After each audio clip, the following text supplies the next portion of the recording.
राधे राधे भक्तों, इंदिरा एकादशी की आपको हार्दिक शुभकामनाएं। 2025 में इंदिरा एकादशी 17 सितंबर बुधवार को मनाई जाएगी। आइए सुनते हैं इंदिरा एकादशी का महत्व और इंदिरा एकादशी की कथा। पितृपक्ष अर्थात आश्विन के कृष्ण पक्ष की एकादशी इंदिरा एकादशी कहलाती है। अन्य एकादशियों के व्रत के पुण्य से तो व्रत करने वालों को सर्व सुख और अंत में मोक्ष की प्राप्ति होती है, परंतु इस एकादशी का व्रत करने वाले के तो 7 पीढ़ियों तक के पितृ तर जाते हैं। इंदिरा एकादशी का व्रत करने वाला स्वयं तो मोक्ष प्राप्त करता ही है, वह अपने सभी पितरों का उद्धार करके उन्हें भी दिव्य लोकों में प्रवेश का अधिकारी बना देता है। इस एकादशी को भगवान शालिग्राम की पूजा की जाती है और पूजा तथा प्रसाद में तुलसी की पत्तियों का प्रयोग अनिवार्य रूप से किया जाता है। धर्मराज युधिष्ठिर ने पूछा, हे जनार्दन, आश्विन मास के कृष्ण पक्ष की एकादशी का क्या नाम है? इसके व्रत की विधि और फल क्या है? आप हमें कृपा करके बतलाइए। श्री कृष्ण ने कहा, हे राजन, इस एकादशी का नाम इंदिरा एकादशी है। यह एकादशी पापों को नष्ट करने वाली तथा पितरों को अधोगति से मुक्ति दिलाने वाली है। आप ध्यान पूर्वक इसकी कथा सुनो।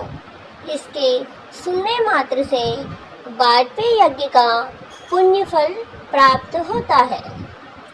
सत्ययुग में महिष्मती नाम की नगरी में इंद्रसेन नाम का एक प्रतापी राजा धर्मपूर्वक अपनी प्रजा का पालन करते हुए शासन करता था। वह राजा पुत्रों, पौत्रों और धन्य धान से संपन्न तथा विष्णु का परम भक्त था। एक दिन जब राजा अपनी सभा में बैठा था तो आकाश मार्ग से महर्षि नारद उसकी सभा में आए। राजा उनको देखते ही हाथ जोड़कर खड़ा हो गया और विधि पूर्वक आसन व अर्घ्य दिया। सुख से बैठकर नारद मुनि ने राजा से पूछा, हे राजन, आपके 7 अंग कुशल पूर्वक तो हैं, तुम्हारी बुद्धि धर्म में और तुम्हारा मन विष्णु भक्ति में तो रहता है। देवऋषि नारद की बातें सुनकर राजा ने कहा, हे देवऋषि, आपकी कृपा से मेरे राज्य में सब कुशल है तथा मेरे यहाँ यज्ञ वगैरह अच्छी तरह से हो रहे हैं। आप कृपा करके अपने आगमन का कारण कहिए। तब नारद जी कहने लगे, हे राजन, आप आश्चर्य देने वाले मेरे वचनों को सुनो। मैं एक समय ब्रह्मालोक से यमलोक को गया। वहाँ श्रद्धापूर्वक यमराज से पूजित होकर मैंने धर्मशील और सत्यवान धर्मराज की प्रशंसा की। उसी यमराज की सभा में महान ज्ञानी और धर्मात्मा तुम्हारे पिता को एकादशी का व्रत भंग होने का कारण देखा। उन्होंने जो संदेश दिया है वह मैं आपसे कहता हूँ। तुम्हारे पिता ने कहलवाया है कि पूर्व जन्म में कोई विघ्न हो जाने के कारण मैं यमलोक में रह रहा हूँ। हे पुत्र, यदि तुम इंदिरा एकादशी का व्रत मेरे निमित्त करो तो मुझको स्वर्ग की प्राप्ति हो सकती है। तब राजा कहने लगा, हे देवऋषि, आप इस व्रत की विधि मुझसे कहिए। नारद जी बोले, हे राजन, आश्विन मास के कृष्ण पक्ष की दशमी के दिन प्रातः काल श्रद्धा सहित स्नान करना चाहिए। इसके पश्चात दोपहर को भी स्नान करना चाहिए। उस समय जल से निकलकर श्रद्धा पूर्वक पितरों का श्राद्ध करें और एक समय भोजन करें तथा रात्रि को पृथ्वी पर शयन करें। दूसरे दिन अर्थात एकादशी के दिन प्रातःकाल दातुन करें और स्नान करें। उसके पश्चात भक्ति पूर्वक व्रत का संकल्प करें।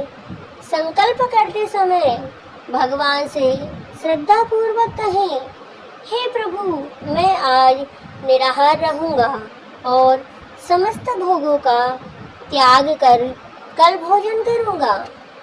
हे भगवान, आप मेरी रक्षा करने वाले हैं, आप मेरी व्रत को पूर्ण करें। इस प्रकार आचरण करके दोपहर को शालिग्राम की मूर्ति के आगे फल फूल रखकर उनकी पूजा करें।